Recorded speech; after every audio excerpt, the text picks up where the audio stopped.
Hello there. Do you like this music? Of course you do. Somehow it's epic and relaxing at the same time. Truly marvelous. However, there is something missing. A visual. Something that complements this musical masterpiece to the point of absurdity. But do not fret, for I have found the correct answer.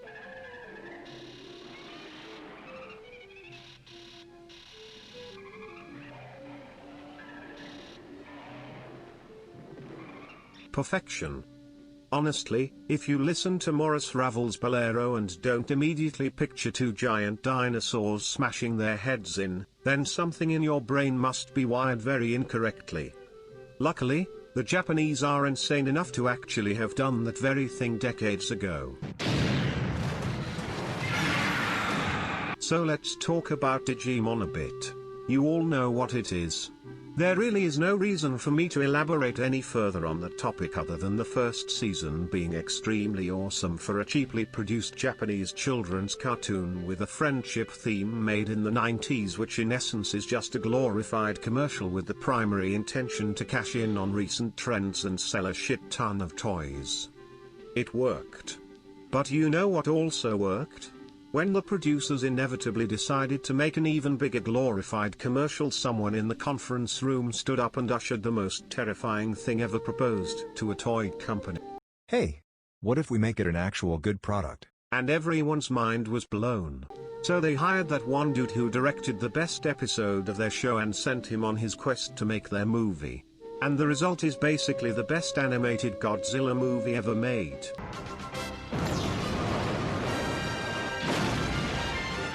What we have here is basically a 20-minute short which depicts a catalyzing event in the main character's past.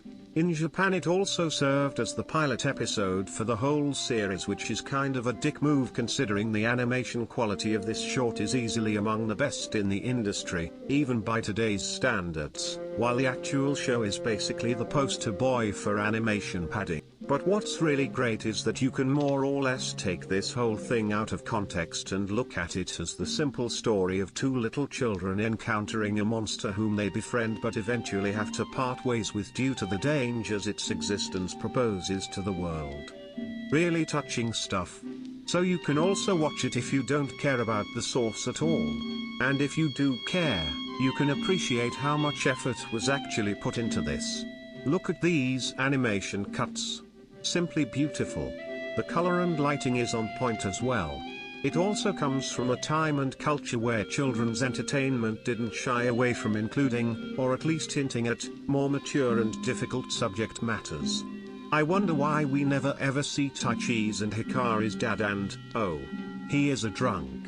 Of course, America censored out of this movie and replaced everything that could be considered even remotely inconvenient for children's eyes with the worst kind of music ever conceived. 90s rock music. But screw all of that. I know why you are really here. Karomon vs Miko. In a combined effort to feed Karomon, Hikari steals Miko's food. But of course, being a cat, she is having none of that shit. An epic battle ensues. There never has been, and there never will be, a confrontation with such rich characters, motivation and ideologies put to film.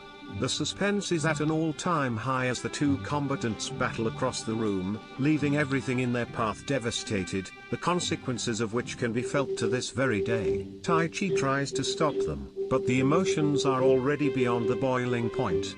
There is no turning back, and so, he suffers collateral damage.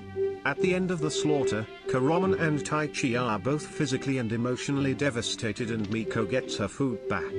Thus resolves the most significant conflict in the history of fiction. Good point there, little boy. You see. Simply, don't steal a cat's food or it will tear you inside out. Trust me. I speak from experience.